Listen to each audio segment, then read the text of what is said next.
Hi there, guys. This is Tahmid reporting from the Frankenstein again. Hope you guys are having a lovely day, and thank you very much for the overwhelming support that I've received. Initially, when I actually did my first review, I think I have gone a little too overboard since the runtime was around 27 to 28 minutes. But even though it was long, some of you actually had the stomach to tolerate this for that long, and I really appreciate it. That means so much to me. Now I understand that most of you don't have the luxury of spending so much time in a review, so what I'll try to do is cut my runtime short and keep it sweet and simple. So without further ado, let's delve into today's fragrance, Nautica Voyage, which is one of the contenders of being the ultimate cheapie. Now, do I think so? Well, I'll answer that in a bit.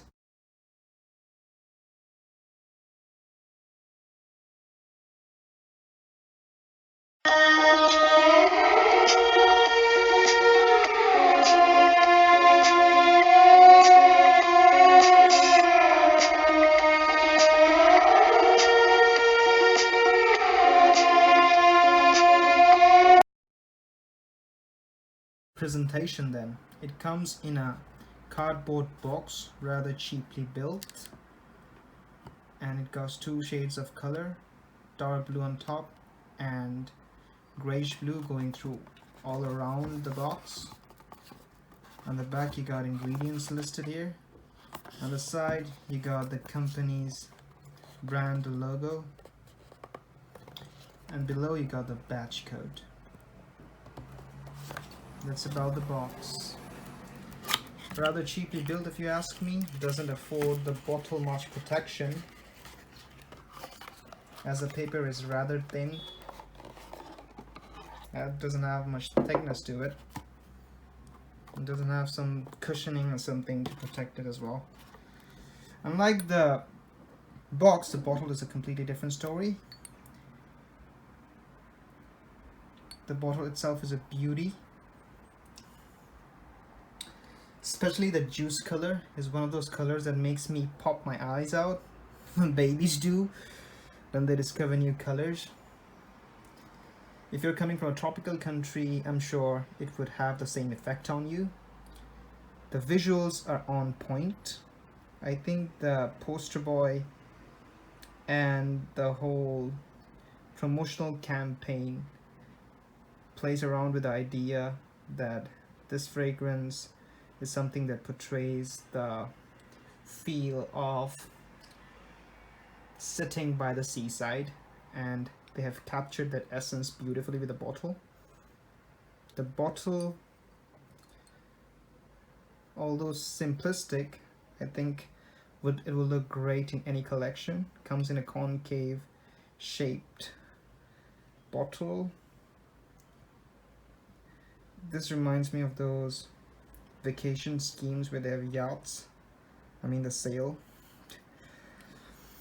And the cap is not too much impressive though.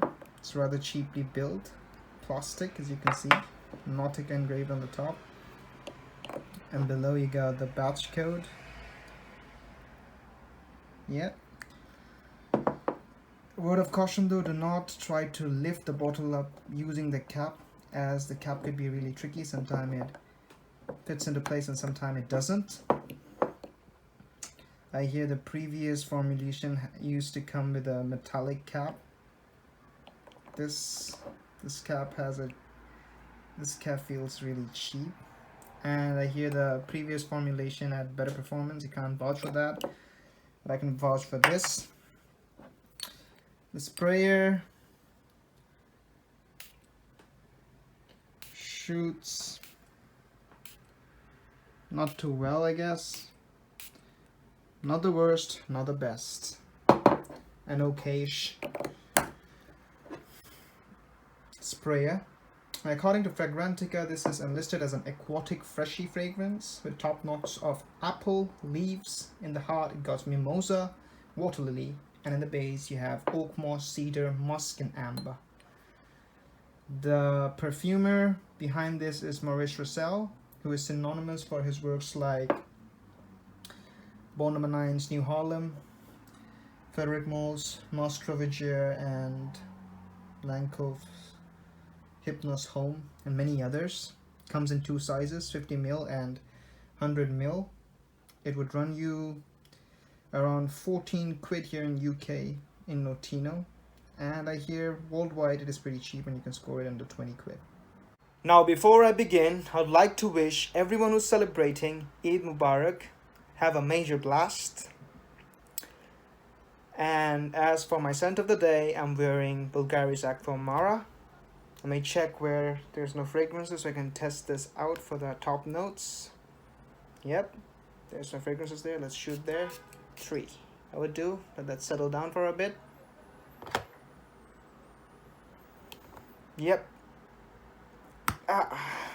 This is one of those fragrances you don't want to sniff right away when you shoot it, because it does have that little burst of alcohol in it. Has a bit of synthetic property. So initially, right off the bat, the star of the show is that apple note. And although there is that leaf accord, I can't quite clock on it. Whatever that mystical leaf accord is, it certainly has a cooling sensation. Now as this goes towards the middle, the florals pop up, the mimosa and the water lily come into play and blends beautifully with the apple note, as the apple note at this point slowly mellows down a bit, but the florals works their magic from the background. And at the end, what you're left with is that cedar, oak moss, and amber. This has a bit of a sweetness. I think it comes from the apple, florals, and the amber, I presume. But overall, this is what you call is the baseline or framework of what a salty fragrance is. Throughout the life of this fragrance, it stays pretty much linear with that apple and aquatic nuances.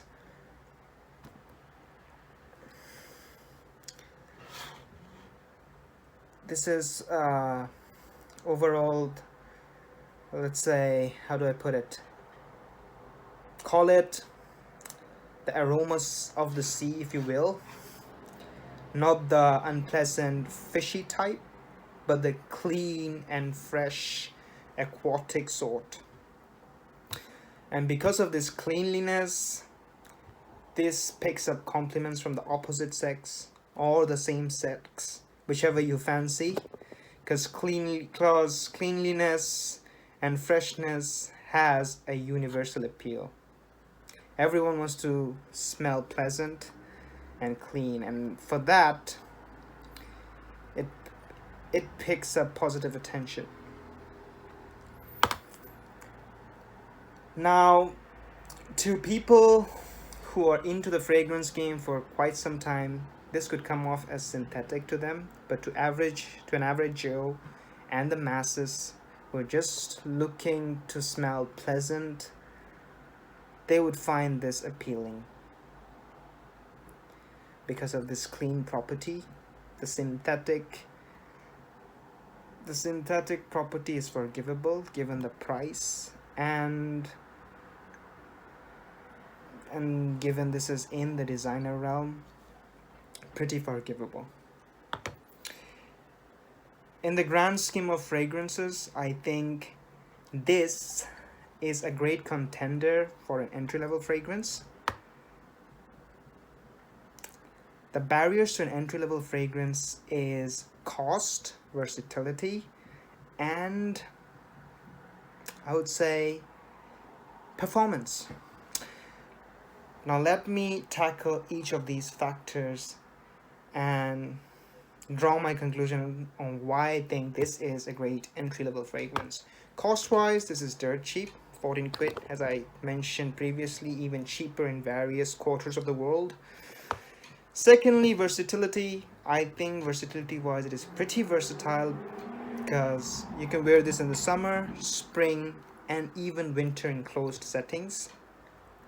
Maybe it won't cut through those extreme temperatures when it's really cold, but if you're in a closed setting, you can get away with it. And winter back in my country is like spring in UK, so pretty much all year, every day. And it's a casual fragrance on top of it, so if you're looking for something that you want to wear every day, this could be a great go-to. And since those two areas are covered, the third area is the performance. Now, to a significant amount of people, projection and performance is the hushed down golden currency of a fragrance success. That's how most people tends to measure the success of a fragrance. And I won't lie, I myself look for performance and the projection when I buy fragrances. It is at this stage of the journey is when I'm truly appreciating the smell of it and the art behind the fragrance. But when initially I went into this game, those are the two golden currency that shouted out loud to me, that appealed to me. Projection wise, I would say it's 1 hour, so average, and it doesn't project like, it doesn't have a beastly projection, it doesn't scream out, and it's not too subtle as well. It's right in the middle, in the gray area, but the performance isn't too great. Performance wise, it's 5 hours. It stays 5 to 6 hours on my skin depending on the temperature. On extreme heat, this dies out, but on moderate summer days, this is an absolute sensation. So even though the third factor is compromised, but if you consider the cost, I think the cost kind of tips the balance in its favor, because for what it is, you can go trigger happy with it, and if you double the application, you can get a good performance out of this. You can just bathe in it. It's non-offensive, and as I said, that synthetic property will not be detected by the average people who really wants, and the majority of people who really wants to smell pleasant. So I think it is a great entry-level fragrance for what it is.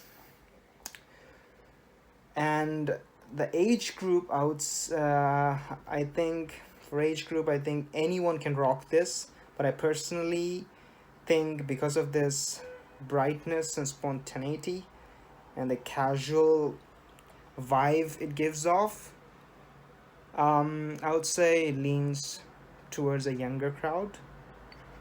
My concluding thoughts on this would be, the apple note here is reminiscent of Hugo Boss, but it's not actually that refined. It's poor man's Hugo Boss with an aquatic twist. Now that is not a bad thing. In the days of your Chanels and Dior's and Aqua di Gius, this is the type of scent that is great because it does what it does through its simplicity.